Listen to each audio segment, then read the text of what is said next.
Welcome back to Dream Big for all access people, creating a better life for yourself and the planet. Today with Roberta Goodman, and we had just a very beautiful, longer first part interview up there with Roberta Goodman. She's here with me now as in part 2 to continue some of her experiments she did with dolphins in captivity and then taking it into the wild and her observations as to the incredible heightened state that dolphins put themselves are into and what healing happens when we encounter dolphins, and on her journeys that where she has taken people into swimming with wild dolphins. So Roberta, thank you for being back for part 2. Good to be back with you. Yes. I love you. I mean, you look more and more gorgeous every year. It's like awesome. I've known you for 30 years. Amazing, huh? Almost, yeah. It's amazing. I mean, you have been the doorway. Actually, you were mentioned in all these books. So one time when I was on Maui, I was reading a book by Ilona Miller and on dolphin context and all that. And I hadn't met you yet.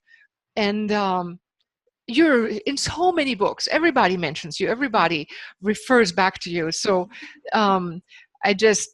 I don't want to tell that story right now. I want to get right back into the story where you had to train dolphins, had to test dolphins, and you had to discover their unique creative abilities that were not respected and understood by the very scientific mindset of researchers. Your research was very different, and you discovered a different side of dolphins. So for all the other stories, go up there, listen to that one first, then come back to this one. Let's continue with a story where you were testing on how exactly they could perform tests, right? Well, every test that I gave them, they used to test me back, for sure. So I was a research assistant for another well-known researcher while she was getting her PhD for her thesis. So before she became doctor. And I had my favorite dolphin, Terry, as my research subject. And our task was for her to station in front of me, for me to present a target underwater, which she was to touch, and then I would give her a fish. And repeat, repeat, repeat, repeat. And she had done these sessions for quite some time. So this day, at noon feeding, often she wouldn't eat. And she would just usually go away and hang off someplace else and refuse to even come over. This time she came over and she seemed interested in eating. And she lined up. I presented the target underwater. And she came with her nose like right almost touching the target, but not quite, because I'm looking in above, I could see she wasn't quite touching it. And then she backed up and opened her mouth and, like, do I get a fish?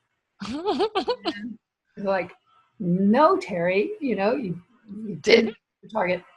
So to punish her, I was to do a timeout, turn my back on her for 15 seconds, and then come back, expect her to station again, represent the target. Oh. So on the data sheet, nope, incorrect. And the next time she stationed and I presented the target, she came over, and after stationing, she turned sideways and brought her pectoral fin and skimmed right by the target, but again, just not quite touching it. But with her pectoral fin, not with her nose. Totally out of protocol. No, Terry, check again. Incorrect on the data sheet. The next time, present the target. She turns around and waves her tail at it. Very, very close, just waves her tail at the target. And then turns around with her mouth open. Do I get a fish? And, no, Terry. And I'm cracking up.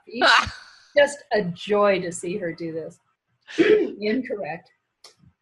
She did this 20 times in a row. One time she came to the target with her mouth and squirted water at it. I could see she just squirt water at it. And then, do I get a fish? She's like, good, I'm giving you 20 different ways of touching. 20 different ways. Oh my God. of not touching the target. And And she each knew. time she'd come back with her mouth open, testing me. Did I get it? Did I get it right that time? Humans, what Get do a you great consider? When is close? Is this maybe getting some brownie points for being creative? Right, yes. She was getting lots of brownie points. In fact, a story that I've told over and over and over, 20 wrongs in a row with Terry. So, scientifically proven that the dolphin was absolutely dumb and incapable of completing a simple task. 100% wrong. Yes. My God. So that is called scientific research, right? 20 wrongs. And where did you note then 20 of her very creative solutions of touching Right, yeah, almost? there really wasn't too much of an area to note anything but correct or incorrect. Isn't that amazing? So that's how scientists come up with information that you, with your eyes wide open, could see was so much more potent than the simple task of touching something, which she obviously knew what she was supposed to do. And Huh. the entire research objective was to establish bilateral communications. Huh. Two-way Which was communication. amazing. You know, she was like going, look, I'm communicating. It's just, when are you going to work with me? So tell me one word of that one where they tested your hearing. So I flew with Joe and Rosie from San Francisco to the Florida Keys. We actually got a chance to release them. Okay. And they went to sea pens there. I found a place in Key Largo that let us actually cut a hole in the fence. Ooh, was that where Sugar was? Panel. No, I didn't. I should have asked him, but I didn't get that far. Okay. So there was a big hole in their fence at the water line that hopefully they would go out, go to the channel, and eventually to the open ocean. Okay. So I was doing, again, different things to feed them. And I sat on the dock one day, excuse me, with my bucket of fish, and I took out a scarf and very deliberately put it across my eyes and tied it. And I said, I'll give you a fish when I know where you are and I know you want one. So what's going to happen? Right. And usually when dolphins are frustrated, they'll slap the water. Right. So I was expecting to hear slaps. I was expecting to try to get my attention, slap in the water. Okay. But instead I hear a whistle. Okay, I don't know who did it. I never peeked. Saw what they did. I didn't really check to see where I was throwing, but I kind of felt I could locate it, and I started throwing fish. And each whistle, I would throw a fish where I thought it was coming from. Okay. And as I did this, the whistles kept getting higher and higher. And they went right up to the top of my range, a very high whistle that I could barely even hear. And then the next one was just tickling the hairs of my ear. And that one I wondered, should I give him a fish? Well, I felt it. I guess so. But I wasn't sure whether to give him a fish at that point. Yeah. And then it was just silent. And I didn't feel any tickles. I didn't hear anything. I waited. And then again, my ears started tickling in my ear. And then a very high whistle. And I started throwing fish again. And they came back going into my range. And after that, in the water with them, there were so many more sounds in my range. There were so much more. It was so much noisier. So they started figuring out what your range was. They used that to test my range. And then started vocalizing in the water from then on out, only within or much more in your range instead of. Yeah. Awesome. So, I mean, just think of that, which lion in the wild, you have to assume this is a wild animal, right? I hate calling dolphins animal. Really, I really don't. I say wild beings in the wild. They come, you have them now in captivity and they go like, okay, let's figure this one out. They figure you out. They figure out how they know that you cannot hear something or that they even have the concept that certain frequencies might not be heard by you, that they can ever even get the concept, let's test her. I mean, which other animal on this planet would say, well, let's see if the human can hear me do this? Which bat comes flying around and saying, well, let's see, I'll vocalize in their human range. Let me figure out how much they hear me and test us. They took a situation and immediately started working with it. Wow. Designing and implementing a research protocol. Right. Okay. So they became the masters again. They were the researchers. They figured you out. They used it to figure me out. And you had the awareness to notice that they were trying to figure you out. It became obvious to me. It is that what blows me away, and that's why I love hearing your stories. And it's like I just want everybody to hear them, because this really shows that the dolphins are aware. I mean, they do all these little silly things and say they have. How come the scientists now think that dolphins have self-awareness, that they think of themselves as somebody and you as another, or themselves as somebody? What's the test that they've done with them? So the same researcher I worked with painted zinc oxide stripes on the dolphin and provided them with a mirror. And after being painted, they would go and check out. They painted the back or the dorsal fin, or which part? Yeah, wherever they were, but it was anywhere they could twist and see themselves in the mirror. If they looked, they could see it in the mirror. Okay. And they would check themselves out in a mirror to see where they were painted. Wow. And apparently not all animals, all creatures will do this. And maybe there's even some people who wouldn't do this.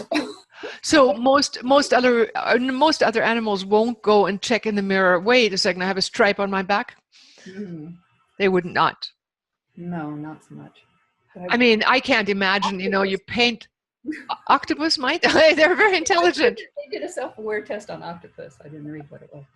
That would be an interesting one. But they're multiplying, I think. They are taking over where the corals are dying off, unfortunately. I don't know what they are, but they are multiplying. But so they painted them on the back, and the fact that the dolphins would go and look, okay, what is that? Where is it? Look means a self-reflection ability. Well, that they knew that was them they were looking at in the mirror. Oh, right. Thing, about if a dog's barking at a sliding glass door, right at night, is it barking at itself? No, it's thinking it's somebody else out there. Right. Okay. So this is like a huge step. I mean, this is like setting dolphins apart from the animal kingdom. I don't know why we call them animals. Mm-hmm. Right. Well, we only have to consider ourselves as animals, and then it makes it okay. Okay, we are the animals and they are the master beings doing experiments on us. So what do you think, dolphins, are they interested in cooperating with us? You've been around a lot of dolphin people who channel dolphins, people who talk to dolphins, and you are a dolphin whisperer. Are dolphins interested in having human contact, and for what end do you think that might be? Well, John Lilly had two promises. He promised Joe and Rosie he would return to the sea after being with humans for a while, back to their own family and home. Yeah. And he also promised the dolphins that we would meet them halfway. Okay. So halfway, to me, it's going out every day into the ocean. But to extend that, what if we were living on the sea? Yeah. In the vicinity of dolphins. And what would happen then? What would happen if we were actually living out there in an accessible way, playing underwater, had transportation through the water? How would we be accepted by them? Would they come and enjoy being around us? Would they not? Right. These spinner dolphins are really extraordinary, same like spotted dolphins in Bimini, that they do come. They're totally habituated to our presence. Yeah. So we go to where they are, and they totally show up. I have video of sex and nursing and sleeping and giving birth. Yeah, really. Oh my God. And Bimini, the same thing. But not all dolphins are as curious. Right. Seeing more. But And what if we were out there more often? yes, if it's they're more, yep, not our step to bring them onto land, right. but our step to move into the Gosh, ocean and find the ocean as comfortable to us yeah, as the land is. And we can start from there where yeah. we're, I'm, building an association. yeah, meeting dolphins halfway. I mean, that's also being regular, being dependable, not being this occasional something. When we lived on the big island of Hawaii, which was again through your grace and having visited you and that coincidence, I have so many amazing, magical coincidence stories around you that are off the charts. Some of them I've chronicled in my book, so I don't necessarily want to repeat them all. However, when we were living there, we lived right by a dolphin beach, and every Sunday, the hippie community would have a drum circle, right? Like 10 men drumming, women too, would drum on the circles. People would dance and be enjoy. Well, it was a beach where the dolphins would come by, but whenever they wanted to, right? When it was their turn. But fail none, Sundays when we had a drumming circle, they would show up because there was the most amount of people at the beach, the most amount of kids and humans, everybody frolicking, having time out. And they would come by, and we all guessed and felt that they liked being there when lots of people were in the water so they could like interact with us. You'd guess if the dolphins were trying to avoid human contact, they would not be there on a Sunday. They could smell or see or hear humans from far away. But no, they came in, they were like hanging out, and then when humans were around, they would swim around and they wouldn't swim away. Mm. It's like they can swim deeper, they can swim further, they can just be a flick away and gone. And no, they came around, and it seems to me that the dolphins are as interested in human contact as we are in contact with making with dolphins. Now, when people have come out to be with dolphins, to swim with dolphins, when have you experienced the most transformation? What are some of the things that happen around human dolphin contact? What happens with humans? And then are there things that really trigger some transformation, some experiences? So just go with a recent story. Just in the middle of the month, on the 20th of August, I took out a Zuni Navajo elder woman. Beautiful woman. And beforehand, she had told me, we come from the desert. And I was delighted to take her and four of her family out to the dolphins. When she came into my hands off the back of the boat, she was terrified and topsy-turvy. She couldn't keep her feet under her. She was buoyant and just no control, gripping me tightly. And it took a while to get her just to put her head down and look down. So when the dolphins were under us, and I had her look down, I had just one of her hands at that point. She looks down, she's gripping tight, looks down, and she melts. When she sees the dolphin, she totally melts. Oh. There is not a bit of tension in her body at all. Oh. She's in perfect position, and she finds she can just stay there and breathe and relax and be present with the dolphin. And no more of the anxious, it just melted. Transformative. Wow. And that's the simplest thing that happens to so many people. I love taking people in that some of them have had near-death experiences. Some of them, they're just terrified of the water. They're terrified of sharks. Right. They don't want to get in where they can't see the bottom. Right. But as soon as they see the dolphins, without fail, every single time, they melt. Yeah. They absolutely relax. And it's right there with it all. Yeah. What are some of the experiences people share with you that they have when they have had an encounter with dolphins and maybe go home, what have you seen over many years? Is there something that happens, or oftentimes happens, when people after they've had the dolphin encounter? I think that people do want to be more authentic, want to live a more authentic life, want to be more connected in their lives, want to experience it again, connection, Yeah, yeah, comfort with nature, this ecstatic union with yeah. nature. Right. They want it again, but they also want to bring that into their life. Yes. And they find ways to change their work, Yeah. modify it, or Yes. somehow engage their talents, Yeah. their heart's desire. And Yeah.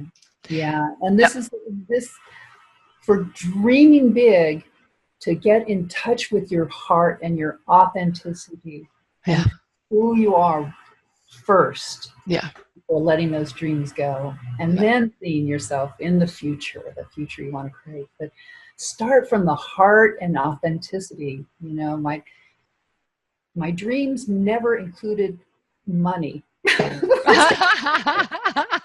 It tells you it wasn't there.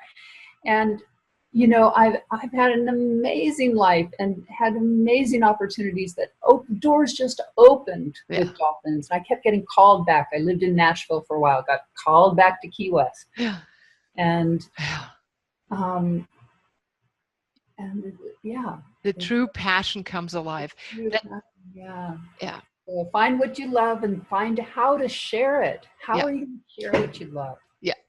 I would say people who've come to swim with dolphins and then go back home, by and large, tend to want to express their purpose in life more, move their life around to do more of that. I would like to just add here, I've taken children, handicapped children, out to swim with dolphins, and several years in a row, it was sponsored by some company in Germany, and they were taking one adult to one handicapped child into the water. So I was one of those accompanying adults. I saw them, and we taught the children imagery techniques, how to get into touch with their place of peace, their higher self, and to commune at the higher level, and to pre-envision their success with dolphins. All those kids pre-envisioned what they wanted to see, and whatever they imagined is the experience they got underwater. I hear that from adults, but you know, these were various kinds of handicapped children, and they pre-envisioned what they wanted. We set it up at the beginning of the week and then went out, and they experienced their particular vision coming true. And what I found, and I wouldn't say every single time the transformation was profound, but when it was really profound, when there was a real healing, and this is one I want to ask you, and we'll just have a discussion here, is when there was active sonar directed at that body. That's when something gets really awakened, either their deeper soul connection, their aliveness, or their psychological damages, or whatever they had gets transformed. I have several stories where the children were, one wasn't talking. After 1 week of being with a dolphin, she started talking for the first time. And forever, the teachers were like, don't ask her any questions, don't embarrass her. And I'm like going, she's going to talk, I can feel it. So I just did the exercises, and then she started talking. Then she started hugging people. And another girl was never going ever alone into any situation, abuse. And after being with the dolphins and having gotten, and I remember her having gotten dosages of sonar. See, and so I also know some other people who just swam, and when the dolphins sleep, they're not as sonar oriented. So this is what I want to ask you, but it's always a mix, right, in a week's time or so. But the transformation this one girl experienced was she was able to do her own bread, went into the kitchen, went to ride horses on her own after that week. So I'm just two little stories, just because I haven't talked about dolphins at all in the other interviews, but since you and I are here, and we can make this go as long as we want. So what's your experience with dolphin sonar, dolphin encounters, dolphin eye contact? I mean, you've mentioned how deep that is, and the love bond that dolphins develop, bonding. How is their ability to bond compared to ours, or human dolphin bond, human bonding? Well, to add on to what you were saying, Yeah. was asked by a film producer to produce a miracle of dolphin healing. Okay. And I had worked taking a couple autistic children out. So I found an autistic boy who was almost 7. His mother had never heard him speak. And he was an angry young boy. And I thought, not so photogenic and just angry all the time, all those anger noises. And he wouldn't put on the mask, and that was fine. I didn't really expect him to. I took him and we practiced getting into this inner tube with a floor on it. And then we went out in a boat without his mom, but with his teacher, came with Daryl Hannah, Oh. Splash, and Kill Bill, and many, many other movies. So she was on board, and the videographer and the producer. And we went out. I remember that guy.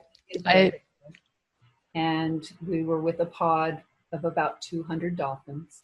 And Daryl Hannah and one of the other mildly autistic children went off with the filmmaker following. And I got in with the boy.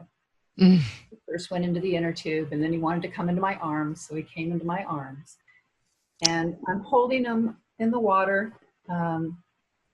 And the dolphins start coming to us.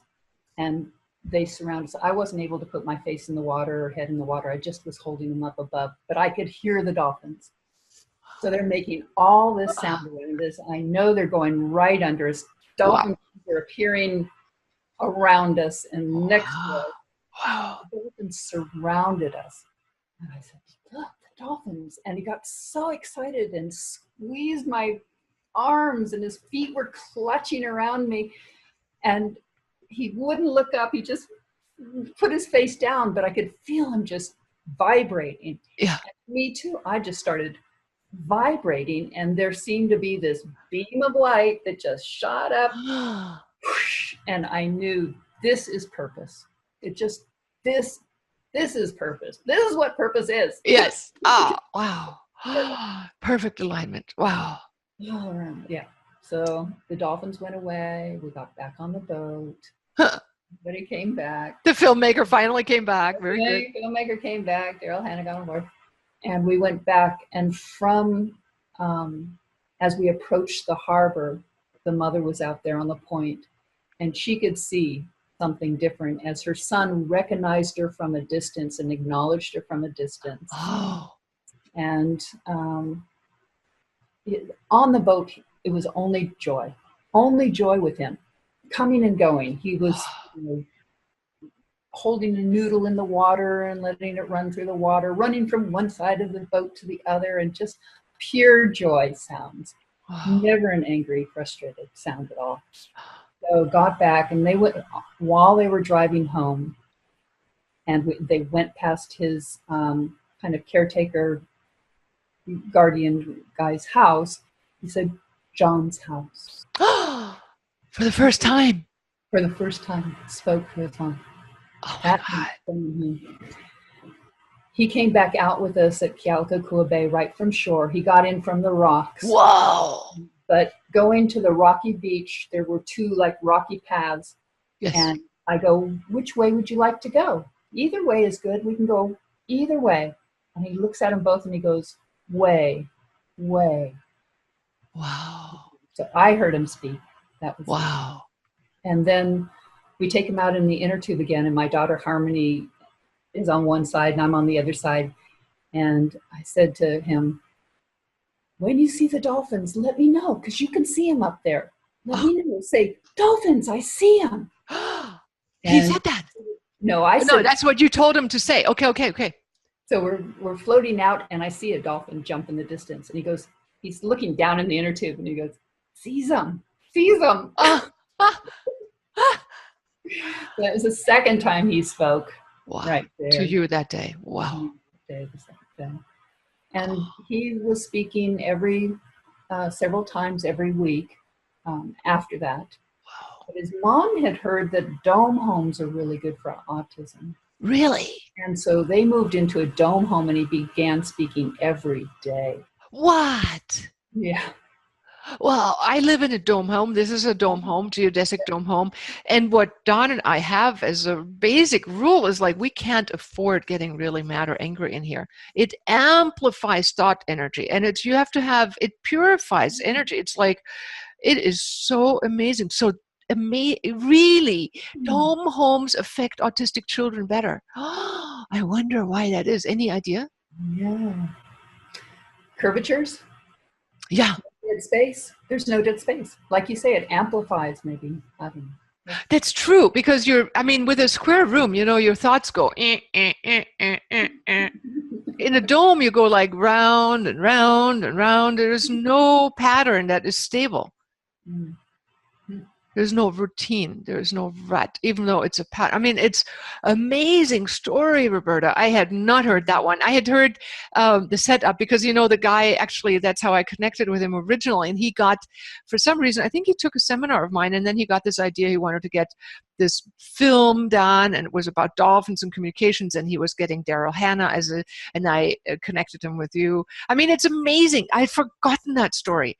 Oh, these amazing eddies in life of how we affect people's lives. You just follow your dream, you follow your heart, and you make these ripples to everybody.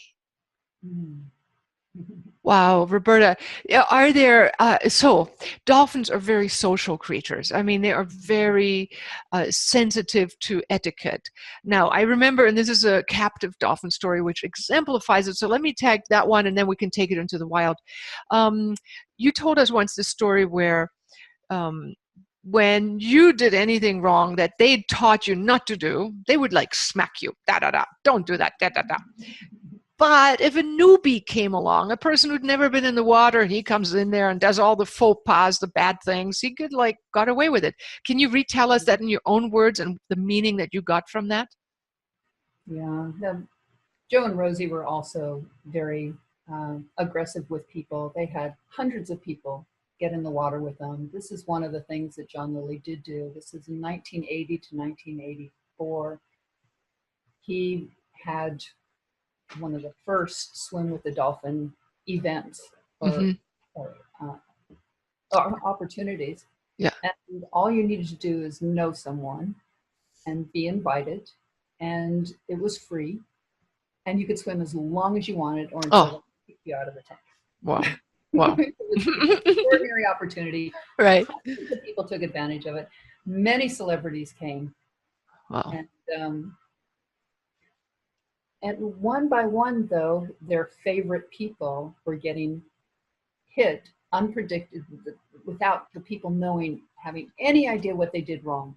Okay. What faux pas it was, what breach of etiquette, why it happened. Yeah. And because of the unpredictability and their not knowing what it was from, I always felt vulnerable. There was always a vulnerability, at Mm-hmm. any time. It's also a humility, very humble position to be in. Right. At any time I might do something wrong and they could just beat me up or hit Right. me way too hard. Right. And I had to walk a very fine line and really trust my intuition and whether I should switch over from one dolphin to playing with the other dolphin, or whether it was okay for me to touch Rosie's tail while Joe was watching, or All these observations of etiquette. Mm-hmm. yeah, just whether if my intuition said, hey, maybe you should get out now, maybe you're getting cold, some kind of hints to get out. Right. I responded to that, so I just paid attention to these things, and I wasn't brutalized. I wasn't hit. So first of all, let's just hold that in our thoughts. You were paying attention, what seemed like random acts of random aggression, and you always listening to intuition and these, okay, is it okay to do this? Is it okay to do that? Didn't get hit over your nose, obviously showed you the lesson was that they... To your intuition. Ram Dass calls Rosie his greatest teacher of intuition. Really? What did he say? How come? He got in the tank with her, never having been with dolphins, floating there in the tank. And Rosie comes up to him and takes his arm in her teeth. In his teeth. Oh my God. Clasps his arm in her Yeah. teeth and then lays there. Oh, that's nice. You go like, please don't bite. At that point, he had no idea what to do. There was nothing in his past that prepared him for this moment. There was no Right. response, that automatic response. He Right. didn't No fear. automatic with fear or anything. He just Yeah. like, I don't know what to do. So whoosh, he was in intuition. Yeah. Just now, What? moves, whatever they were, he doesn't expound on those, what were purely from his intuition that, yes, this is safe. Yes, it's testing me perhaps. Yes, I'm passing because here I am relaxed. And, he had to interpret it in the moment. Yeah. Of what was happening. So he calls her his greatest teacher of intuition. Wow. So in essence, I remember you finishing that story from before. You didn't get hit over the head. However, other people that were, there was this story where the trainers were getting punished a little bit for doing transgressions. Let's say you were taught only do this, don't do this, don't, you were taught social etiquette over a time period of how to behave, what was expected, what was acceptable. You don't just touch a dolphin over his head, unless you are invited or da-da-da-da. But so that was true, right? You learned how to be proper. But then you saw newbies coming in, new people, and they got in the water and didn't get punished for doing the wrong things, right? That was one of their stories. They could get away more with being uncoordinated, being unpredictable, just splashing, just reaching out for them. They could get away with that. If they were in a bad mood, they wouldn't get away with it. Right. But they just accepted that and they would just swim off. But whereas if they became erratic, I don't think, I didn't really try it. I wasn't testing them that way. But when you did something that you knew the dolphins had trained you, they were like, slap, that wrong, boing, bang. Like say I was working with them in the show tank when I'm on a hookah hose, of being able to take their tail and drag it backwards. Right. So holding their tail is a restraint. They don't like it normally, but yeah. They'll flit away, and so it's just little by little, hold it gently, drag them gently, flit away, come back, put the tail in my hands, try it a little more until you can really just drag them backwards. But if you just tried to grab onto them and drag them, you learn, no, that's not working. No, little by little. Right. Little by little, they don't want too big a change, too much novelty. Right. They want to know that they can trust you. Yeah. So they test the waters as well. And they also taught me to trust them. Terry taught me, she was known to bite at people. She missed all the time, but she would just snap at people. And, strangers, people she knew, just turn around and snap at them. Right. Unpredictably. So I was always wary of that. But I thought, wow, this was my first dolphin. What an honor to have a dolphin bite, scarred by a dolphin. Right. Wow, if it's going to happen, well, maybe I'll be the first person that has a dolphin scar, Right. Inviting it open, at least. So willing to be open to that possibility. Right. And I had my hand down and she was just laying across me. This is over the side of the wall. And her nose was on my palm. And then I felt an opening open up. So in my palm. The opening of the mouth. Mm-hmm. Open. Yeah. And that kind of startled me. Oh, she's opening her mouth. She never did that before. Right. And so I almost started to pull away, and then I put my hand right back. What's going on? Yeah. Find out what's going on. So she opened her mouth until her jaw was wide open. Oh my God. The top and bottom of my palm. Oh. Like totally open. So this is the safest way she could open her mouth and show me that it's safe. Oh. Awesome. Yeah. Like, okay. So then she backs up, my hand goes this way, and then she starts rubbing across it. Oh, That's my hand. oh my God. And starts mouthing me up my arm. And Oh, just gently mouthing me all over till I'm just like totally comfortable and realize, wow, she's not biting. And she and step by step, slowly, so that I wasn't startled. And each time I could take, okay, this is a little scarier, but I can do this, and then get comfortable with that. And after that, she loved playing with me with her mouth. oh, She would take my arm in her teeth and then run in place, kick her tail, oh, like she's going to speed off and rip my arm off, which is what one of the trainers told me might happen when I oh, first started coming in. Run in place, you know. And sometimes, yeah, there were some cuts in my arm once in a while, oh. but she loved playing that way and didn't play it with anybody else. Uh-huh. Because she trained, build that trust. You know, that is so beautiful. We can take that into daily life. Build that trust. Be sensitive to each other. Feel each other out. Build that trust. Learning, trust is gained. Trust is earned. Trust is not something where you can say, you should trust me, or you're not a trusting person. It's like you give occasion to learn, to teach another person that you're trustworthy. Being tender with each other. Yeah. You know, let's treat each other more tenderly. And Mm. yeah. So on that note, I want to ask you, because there's black water out there. There are all these stories of dolphins being so mean. There are these people and stories that say, oh yeah, there was a woman, she was an orca whale, grabbed her arm and pulled her and dragged her underwater. Obviously aggressive. You know, you hear aggressive stories now. We've heard them from you. And obviously I'm asking you. I know some of the answers. So I would love you to tell us what about all the times that you've been out in the wild with dolphins, and this has been what, almost like 30 years, 30 some years now. What's your experience with aggression of dolphins in the wild? So the dolphins in the wild rarely ever touch us at all and are not aggressive towards us.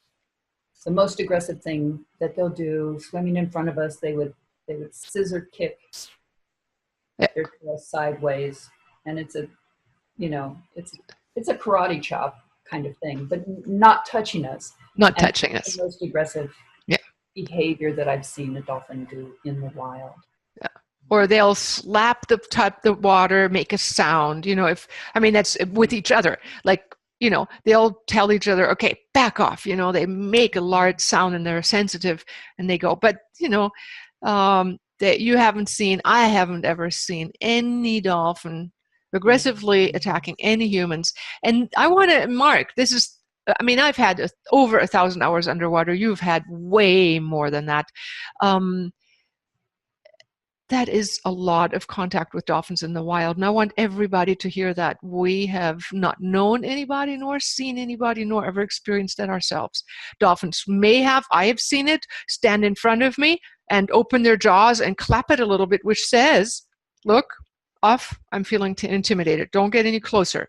And then, you don't know what you just did. You were just there. They go like, hey, we're defending ourselves. But then if they have a chance to get to know us, the next time around, they go like, these are humans. Okay, got it. I know what they're doing, what they don't do. So that I just want to mark that, because a lot of the NOAA research scientists, people, and others say, these bad, dangerous dolphins. So why have these stories like Blackwater? Why are those, and why were the dolphins aggressive? Let's repeat that again, in captivity. Yeah. Well, that's tough to get into. Well, I may give the answer. Yeah. I may have given the answer. In the wild, you and I have never seen them. In captivity, you experienced it a lot. There's a lot of frustration. The water is too warm for them in the summer in captivity. And it's a very frustrating environment. Very deprived. They have no control. They have no social. They have such a huge capacity for social relationships, and for deep social relationships, and for honest, transparent, authentic, truthful relationships and communications between each other. Yeah. And we are lying to them almost constantly in captivity. Yeah. When trainers are taught to ignore them in between feeds. So we're saying, I don't care about you. Is that what we're saying? I don't care about you when you ignore them? You know, and Yeah. how do you It lie? hurts. It, Right. it's hurtful. Or, yeah, oh, I can't do anything about it. You have to do it this way, whatever. You know, Right. we're always lying to them. I can't give you a fish unless you do this. Or Always top down. it's so there's our relationships are not, if they had really excellent relationships, there would be a lot less violence, I think. Yeah. Well, and if they would let some Yeah. sexuality happen, if they wouldn't eliminate the males and the females, I mean, separate them out. I mean, they starve them if they don't perform right. They separate the males and the females. They don't want that they have fun with themselves and each other. They want to perform for fish because if they're starving, they'll do what we want them to do, right? Yeah, not even a matter of starving, but they will withhold, that is the trade-off. Right. Performance for fish, and they will withhold. Right. Just back But, off. yeah. I mean, it's such a degrading way. What I want to end on is India has elevated dolphins to give them a human rights status equal to human rights, and they're closing all their dolphinariums. So they have proactively taking a step to realizing that dolphins are soulful beings, conscious beings, and are probably, and this is what I feel and what your research has shown, even more capable than the other way around. We don't understand them, they understand us a lot more. They can take hold of our training in a subtle way. They do it in an honorable way. They show you what trust is required. They teach you how to handle your emotions. They let you develop trust until they can be full on dangerous, and they know you know that they know. That's how far they can take communication.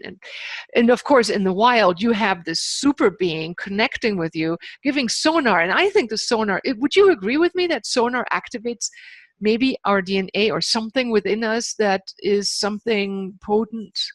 Have you? There is something that is recorded in our bodies when we travel to a new pod of dolphins in a new part of the world. Those dolphins know that we know dolphins. Yeah. Exactly. And other dolphin people, dolphin researchers have said so. There is a signature that gets imprinted that other dolphins in other places seem to pick up. It's like, oh, okay, she's one of ours. Okay, well, she knows. So that's your experience as well. Yeah. So go ahead.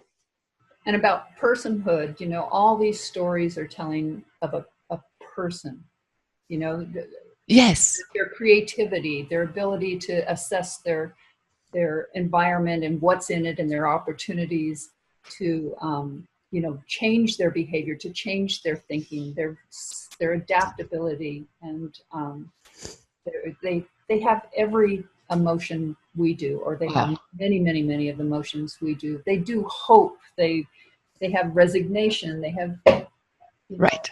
hope, they have apathy, or they have depression and enthusiasm. Yes. So in enthusiasm, yes. And all my research has shown me that they can transition to at least a semi-wild state, or at least have the opportunity to come and go with us, providing as much or as little as they want. They do have the ability to transition back to the sea. They have so much more capability than we imagine. Than we imagine, and that some people will grant them. So you're talking about release programs of taking the captive dolphins that we do have into the wild. And of course, there's the concern, these dolphins have been tainted, they've been maybe psychologically stunted, they haven't been able to vocalize as much in the tanks over however long, so that when they come into the wild, will they affect the wild dolphins, or will they in turn be nurtured and healed? It's worth a research study. That's all I want, is the chance to find out the possibilities. And it's not every dolphin would be adapting the same or whatever. Right. At Marine World in the show tank, they had total use of their sonar. They never turned off their sonar in that tank. They had great range of vocalizations. So they weren't turning off their sonar in the concrete tank. They still had that ability, you know, we still use that ability. And how old do they get in captivity, the dolphins? well, I've known a couple 50-year-old dolphins. They were both Pacific bottlenose dolphins in petting pools. But usually it seemed that they would die between 7 years, 7 to 15 years. They might get to be 15, 20 years old, but they can live to 50 years. And they're saying there's evidence for spinner dolphins living to 70 years. Wow. So that's their normal range, whereas in captivity they last about 7 on average, maybe a little bit longer. I was working with them, and our husbandry has gotten better. They are giving birth more often in captivity, which is a sign of some sort of health. Oh God. I mean, I almost feel like telling the dolphin secretively. Actually, I mean, it's don't birth in captivity. It's like, no, I mean, they have, yeah. So good. Well, there is a big, big issue about captivity and free dolphins. Obviously, I am on the free dolphin side. I feel like if you want to have contact, make the effort and meet them halfway. Don't make them, petting dogs and kind of zoo animals performing at the wink of arbitrary will of humans that call that contact. How can you call it contact when a dolphin comes on a whistle to get a fish that swims by you and lets you like brush their skin? I mean, who calls that contact? People do it all the time. I like dissuade them. People send me pictures. Oh, here I'm with a dolphin. It's like, please consider, would you take your mom and let aliens, let's say, take your mom to an alien planet and say, well, but humans are so good for us. Stick her in a little cell and have all these aliens come and cuddle and pet her and go, oh, that's so cute. Here you get a little fish, a little stinky alien food. It's a dead fish. It's not a live fish, what they normally eat. Would you give your mom away? Would you? In all clear conscience, how would you feel your mom being locked up on an alien planet getting petted? I want to know the answer. I mean, only the cruelest of child would give their mom away. Nobody else would.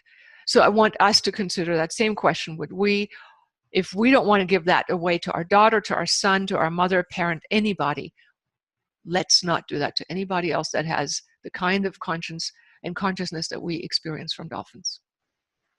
Yes. And to provide them a better future, we need to find the doorway back out to the sea. Yes, yes. Yes, and stop the dolphin capturing, stop the dolphin industry, vote with your dollar. That is what you taught me, vote with your dollar. Basically, don't go and pay anything to anybody that has any captive dolphins ever, anywhere. Yeah.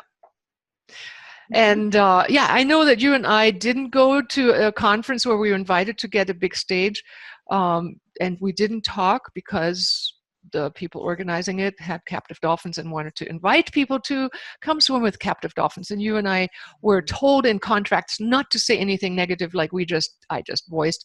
And we were not to say anything negative about dolphins in captivity. And so you and I both didn't go. Thank you. I mean, you give up some fame and name by doing the right thing. And so that is, I mean, I love that I have that in you, that you have been my mentor, that you've veiled me, you've given away the secrets where to find dolphins. You have opened so many doors, whether you consciously are even aware of that. My entire dolphin experience world, well, except a few experiences here and there, were largely because of what you've done in my life. Thank you, Roberta. Thank you. All right. Is there some other thing that I haven't covered? I mean, tons of stuff we could cover. How social they are, how deeply feeling they are. What? One more on the last ending note. What do people feel, or what can you say about the depth of bonding that happens with dolphins? Like when dolphins were not permitted to be petted by humans, or humans, you were not allowed to go see a dolphin. What happened inside of you, and vice versa? What happened inside of them? A tragic story when the petting pool was closed to the public, there was one very big Pacific bottlenose dolphin called Gordo. He got energy from 10 kids petting him all at once. He really offered himself to people to touch and explore dolphin skin. Mm. And when he was no longer able to interact with people that way, he stopped eating. And after about 40 days of not eating, he died. Intentionally. So there was another petting pool on the other side of the country that had a similar dolphin I had met, a bottlenose dolphin that was about 50 years old. And she loved having the interaction with the people in the petting pool. And activists came to shut off the petting pool. And I warned them that this was her life. And that this is what she got energy from. That's her fish, right? I told them Gordo's story. And after shutting off the petting pool, she also, within months, had died. Wow. So love is the food. We need to, in our activism and in our passion to release dolphins or to make better lives for them, we've got to consider who they are as well and what they want. Yeah. I asked so many psychics and empaths about Joe and Rosie, do they want to be free? Yeah. You know what? And give them choices along the way. Give them as much choice as possible, and watch, feel for them, in our desire to do well. Yeah. Hopefully we do well the best way we can. Right. Let's be open to intuition. What's the name of the movie that was fashioned after the Joe and Rosie story with Dr. John Lilly? Do you remember? Well, it was actually written before then, Day of the Dolphin. Day of the Dolphin. So it was written in the early 70s and produced in about 1977 or 78 with John C. Scott, the actor George Scott. Okay. Teaching them to speak English and then ending up having to work for the military, attaching bombs to boats or whatever. It's been a long time since I've watched it, but that was Before. characterized after John Lilly's work. Yeah. That was fashioned after John Lilly's work. Before. The reason that Joe and Rosie are called Joe and Rosie because Joe Levine was the producer of the movie. And his wife was Rosie. Oh, so it was John Lilly's imitation or following. Tell me, oh God, I don't want to stop. It's been an hour for section number 2. It doesn't matter. We can do this. If you don't mind, ask. Dolphins have been used in military research to be trained to kill enemy soldiers with lethal injections. They practice on dummies. They take them down underwater. They inject the dummy with a needle. They know exactly what to do. Now dolphins are released. They're doing it on live subjects. The person dies. The dolphin does what? Probably cries. Well, what did they do? Here's the story that I know. Did they continue doing it? Did they continue doing the proper trained behavior, or did they quit? Probably not. The dogs are the dolphins are like cats in training them. They're very unpredictable. They are not good guards for our nuclear subs and our Gulf, the Gulf ports and such. They are not. Sea lions are much better trained. Right. Anything for a fish and much more reliable and easily transportable. So the dolphins have not proven themselves to be the best guards and perhaps not even willing to kill people once they realize what's going on with that. Right. That's the story that I have heard and read, is that once the consequences were clear to the dolphins, that they stopped that. It's, trained behavior can be trained, but then when there was live consequence, it was like, whoa, hands off.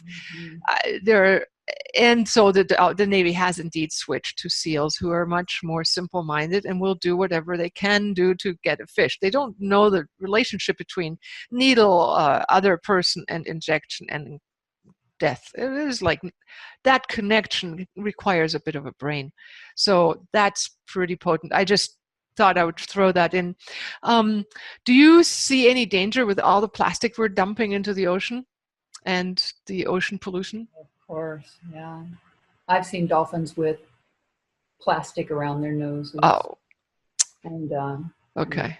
And the rescue people won't even come out to try to rescue them. They said it's just too difficult to do.